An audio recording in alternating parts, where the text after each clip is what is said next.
নমস্কার বন্ধুরা, আমি দীপিকা। আমার ছোট্ট একটা ভিডিওতে আপনাদের সবাইকে স্বাগতম। আজকে জন্মাষ্টমী, তাই ভাবছি আমি নিরামিষ কিছু রান্না করে নিই। এই যে দেখুন, আমি এখানে নিয়েছি কিছুটা পনির। আমি আজকে পনির পোস্ত বানাবো। আর অন্যদিকে রেখেছি আমি একটা বাটিতে পোস্ত, রেখেছি কাজু বাদাম, রেখেছি গোবিন্দভোগ চাল, আর দিয়েছি কয়েকটা কিশমিশ। দিয়ে এটাকে আমি কিছুক্ষণের জন্য ভিজিয়ে রেখেছি জল দিয়ে। আর দেখুন, আমি এখানে কিছু মশলাও রেডি করে নিয়েছি। ফোড়নের জন্য নিয়েছি কিছু গোটা গরম মশলা, নিয়েছি একটা তেজপাতা, শুকনো লঙ্কা, নিয়েছি সামান্য পরিমাণে আদা বাটা, এখানে নিয়েছি ধনে গুঁড়ো, জিরে গুঁড়ো, কাশ্মীরি লঙ্কা গুঁড়ো, আর দিয়েছি গোলমরিচ গুঁড়ো। বাস এটুকু আমি মশলা রেডি করে নিয়েছি। আর এই যে আমি ভিজিয়ে রেখেছিলাম পোস্তটা, এটাকে আমি ভালো করে শিলনোড়ায় বেটে নেব। আর অন্যদিকে আমি কড়াই বসিয়ে দিলাম গরমে। এখন দেখুন, আমি দিয়ে দিলাম 1 চামচ বাটার। বাটারটাতে আমি ওই যে পনিরটা নিয়েছি, পনিরটাকে আমি ভালো করে ভেজে নেব। আমি বেশি ভাজবো না, একটু হালকা লালচে করে ভেজে নেব। এই রান্নায় পনির বেশি ভাজতে হয় না। এই যে আমি এরকমভাবেই ভেজে নেব। বাস হয়ে গেছে। আমি এটাকে আর বেশি ভাজবো না, আমি তুলে নেব। তুলে নিয়ে আমি কড়াই দিয়ে দেব সামান্য পরিমাণে তেল। তেল দিয়ে ফোড়নে দিয়ে দেব গোটা গরম মশলা, তেজপাতা, একটা শুকনো লঙ্কা। বা যখন হয়ে আসবে ফোড়নটা, তখন আমি দিয়ে দেব আদা বাটা। আদা বাটাটা থেকে যখন একটু গন্ধটা চলে যাবে, তারপর দিয়ে দেব ওই যে মশলার পেস্টটা। দিয়ে আমি কিছুক্ষণ নেড়ে চেড়ে নেব।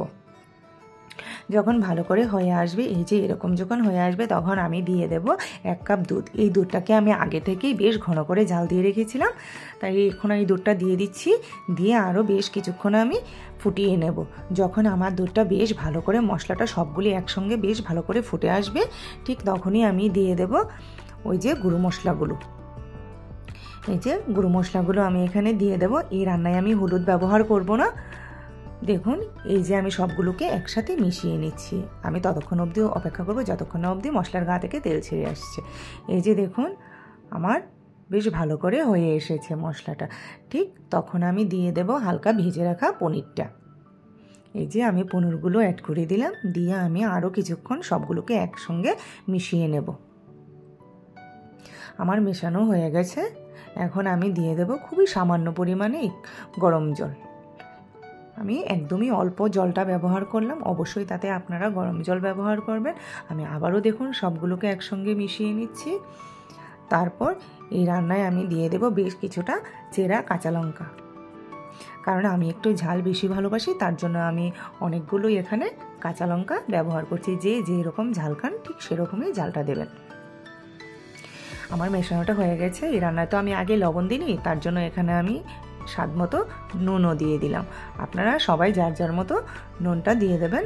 তারপর ঠিক শেষের পর্যায়ে দিয়ে দেব গরম মশলা গুঁড়ো। এই যে গরম মশলা গুঁড়ো আমি দিয়ে দিলাম। দিয়ে আমি এটাকে গ্যাসের ফ্লেমটাকে বন্ধ করে দিয়ে কিছুক্ষণ ঢেকে রাখবো, প্রায় 10 মিনিটের মতো। বাস আমার 10 মিনিট হয়ে গেছে। এখন দেখুন আমি নামিয়ে নিলাম। তো এই ছিল আমার আজকের পনির পোস্ত। বন্ধুরা, আমার রান্নাটা কেমন হয়েছে আপনারা অবশ্যই জানাবেন। আমার রান্নাগুলো যদি আপনাদের ভালো লেগে থাকে, তাহলে লাইক, কমেন্ট, শেয়ার করে দেবেন। আর আমার ইউটিউব চ্যানেলটিকে অবশ্যই সাবস্ক্রাইব করে দেবেন। ভালো থাকবেন, সুস্থ থাকবেন। ধন্যবাদ সবাইকে।